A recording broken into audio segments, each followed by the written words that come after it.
کیا انہوں نے اپنے اوپر آسمان کی طرف نگاہ نہیں کی کہ ہم نے اس کو کیسے بنایا اور سجایا اور اس میں کوئی شگاف تک نہیں؟ اور زمین کو دیکھو، اسے ہم نے پھیلایا اور اس میں پہاڑ رکھ دیے اور اس میں ہر طرح کی خوشنما چیزیں اگائیں تاکہ رجوع لانے والے بندے ہدایت اور نصیحت حاصل کریں۔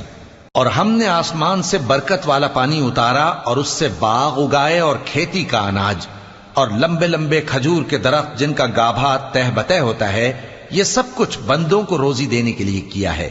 اور اس پانی سے ہم نے مردہ زمین کو زندہ کیا، بس اسی طرح قیامت کے روز نکل پڑنا ہے۔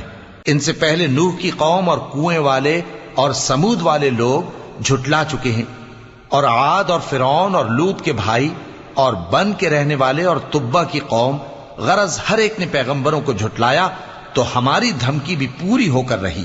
تو کیا ہم پہلی بار پیدا کر کے تھک گئے؟